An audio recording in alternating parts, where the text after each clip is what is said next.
దర్శకుడు టి కృష్ణ నట వారసుడిగా సినీ రంగంలోకి అడుగుపెట్టాడు గోపీచంద్. అతను జూన్ 12న ప్రకాశం జిల్లా టంగుటూరులో జన్మించాడు. గోపీచంద్కు 8 ఏళ్ల వయసు ఉన్నప్పుడు వాళ్ళ నాన్న టి కృష్ణ తన పిల్లలకు మెరుగైన చదువు అందించాలని ఒంగోలులో నీల్ డెస్పెరాండమ్ అనే స్కూల్ స్థాపించారు. అందులో గోపీచంద్ ప్రాథమిక విద్య కొనసాగింది. తరువాత చెన్నైలోని రామకృష్ణ మిషన్లో చదువుకొని ఉన్నత విద్య కోసం రష్యా వెళ్లాడు. గోపీచంద్ తండ్రి చేసిన సినిమాలను చూస్తూ పెరిగాడు. విదేశాల్లో చదువుకున్నాడు. తిరిగి మన దేశం వచ్చి ఒక ఏడాది పాటు డైలాగ్ మాడ్యులేషన్ కోర్స్ నేర్చుకున్నాడు. అనంతరం సినిమాల వైపు అడుగువేశాడు. హీరోగా టాలీవుడ్ లో ముత్యాల సుబ్బయ్య దర్శకత్వంలో తొలివలపు సినిమాతో ఎంట్రీ ఇచ్చాడు. మొదటి సినిమా సక్సెస్ కాలేదు. తరువాత విలన్ గా మారి నిజం సినిమాతో తనలోని నటుడిని ఇండస్ట్రీకి పరిచయం చేశాడు.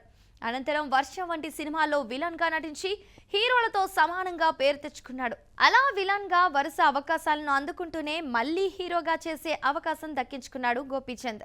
యజ్ఞం, రణం, ఆంధ్రుడు, లక్ష్యం వంటి సినిమాలతో సూపర్ హిట్స్ అందుకోవడమే కాదు, టాలీవుడ్ యాంగ్రీ మ్యాన్ గా గుర్తింపు తెచ్చుకున్నాడు. టాలీవుడ్ లో ఒకప్పుడు గొప్ప దర్శకుడు టి కృష్ణ, ఆ డైరెక్టర్ తనయుడు గోపీచంద్.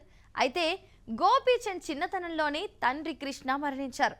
రష్యాలో చదువుకున్న గోపీచంద్ తండ్రి వారసత్వాన్ని కంటిన్యూ చేస్తూ హీరోగా పరిచయమయ్యాడు. తొలి సినిమా తొలివలుపు ఫ్లాప్. అటుపై విలన్ గా ఆకట్టుకున్నాడు. విలన్ పాత్రలో ఉత్తమ నటుడిగా అవార్డులు కూడా పొందాడు. కానీ అతని మనసులో హీరో కావాలని బలంగా ఉంది.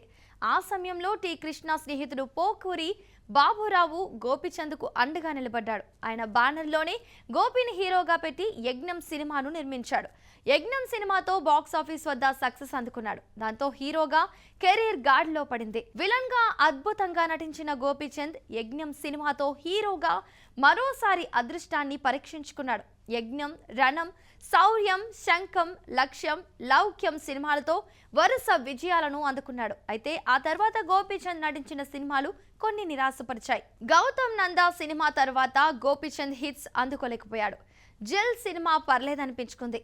సౌఖ్యం, ఆక్సిజన్, 6 అడుగుల బుల్లెట్, పంతం, చాణక్య, సిటీ మార్, పక్కా కమర్షియల్, రామబాణం, భీమా వంటి సినిమాలు చేశాడు. కానీ ఈ సినిమాలు బాక్స్ ఆఫీస్ దగ్గర అంతగా ఆకట్టుకోలేకపోయాయి. ఆ తర్వాత విశ్వం సినిమాతో హిట్ అందుకున్నాడు. శ్రీను వైట్ల దర్శకత్వంలో తెరకెక్కిన ఈ సినిమా సూపర్ హిట్ అయింది. టి కృష్ణ ఎన్నో అద్భుతమైన సినిమాలు తెరకెక్కించారు. అయితే గోపీచంద్ చైల్డ్ ఆర్టిస్ట్ గా ఒకే సినిమా చేశాడు. గోపీచంద్ చైల్డ్ ఆర్టిస్ట్ గా నటించిన సినిమా దేశంలో దొంగలు పడ్డారు.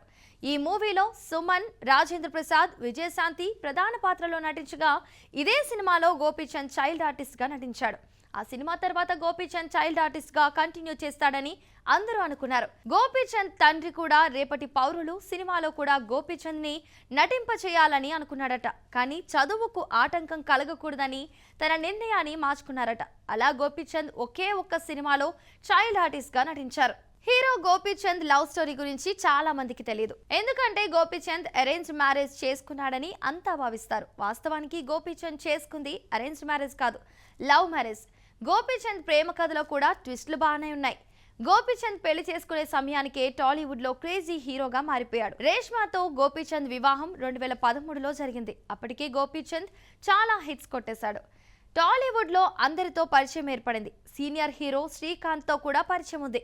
ఇక్కడ శ్రీకాంత్ ప్రస్తావన ఎందుకంటే గోపీచంద్ ప్రేమించింది, పెళ్లి చేసుకుంది శ్రీకాంత్ మేనకోడలనే. గోపీచంద్, రేష్మా దంపతులకు 2 సంతానం. పెద్ద కొడుకుకి 10 ఏళ్ల వయసు, చిన్నవాడి వయసు 5 ఏళ్లు. ప్రస్తుతం గోపీచంద్ సంకల్ప్ రెడ్డి దర్శకత్వంలో భారీ పాన్ ఇండియా చిత్రంలో నటిస్తున్నారు. ఈ సినిమా ఆయనకు సూపర్ హిట్ ఇవ్వాలని కోరుకుందాం. ఈ రోజు గోపీచంద్ పుట్టినరోజు సందర్భంగా మహామాక్స్ తరపున happy birthday to Gopichand. So చూసారు కదండి ఇవాల్టి బర్త్డే స్పెషల్ ఎపిసోడ్. మరో ఎపిసోడ్ తో మళ్ళీ కలుద్దాం. అంతవరకు చూస్తూనే ఉండండి మహామాక్స్.